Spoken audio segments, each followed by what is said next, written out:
It's going to be a while before we get below 70. Yeah, and temperatures have come down some, so maybe no triple digits for a large part of North Texas today, but still going to be hot out there for us. Catching a bit of a break from the heat and humidity, but it is warm. Still heading out to Weatherford right now, 88. Feels like it's 92 out there for us right now. And coming back out to Dallas Baptist University, the same. Sunny skies out there for us, 88, and the feels like temperature out there, 92. So not quite as humid out there for us, and temperatures have come down some. We'll have some low mid 80s a little farther east, even some upper 70s for Paris right now.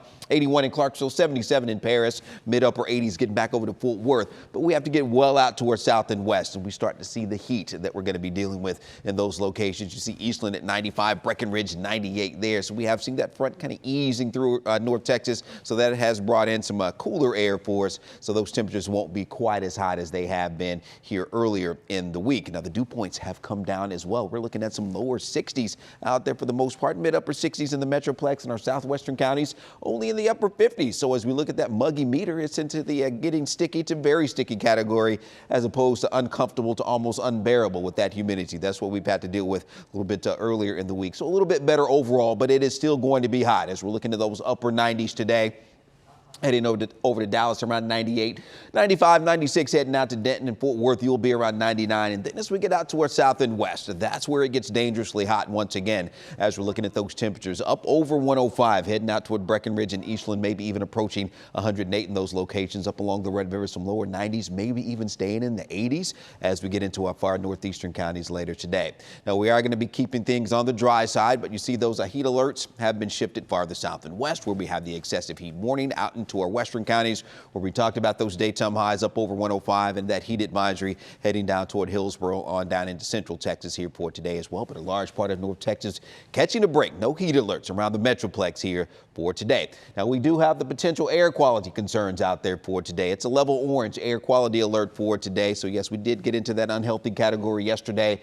Could be heading that way today. So just stay indoors, stay nice and cool. If you're sensitive to those ozone levels, something to keep in mind for today. Also, the fire danger. It does remain elevated across North Texas. It's been a while before we've seen some rain, and we'll have to wait a while longer. Things are starting to dry out a lot more for us, and we do have several counties now that have been added to the burn ban list, including Tarrant County, and you see several counties there getting out to Rockwall, Kaufman, up along the Red River as well, included in those burn bans, so be aware of that over the next several days. Now, we have seen just a few showers, a couple work their way over the Red River there out toward Paris and Clarksville. That's all the rain that we're going to see. Those have weakened as they moved out of southern Oklahoma, as that ridge of high pressure has backed up a little bit to the west. So that's allowed those showers to push into our far northeastern counties. But the area of high pressure will reassert itself over the next few days. That's going to keep us very hot and dry in the days to come. And we're looking at those daytime highs up around 100 as we get into the weekend. So it may get a little bit hotter. But then as we get into the early part of next week, that high starts to move off to the north and east.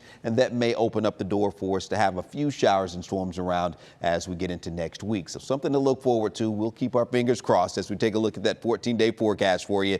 Keeping those daytime highs just below 100 for the end of the week. We may hit 100 over the weekend and early next week, and then we'll have that slight chance. Right now, about a 20% coverage by the middle of next week for a few showers and storms. All right, we'll have more midday after this.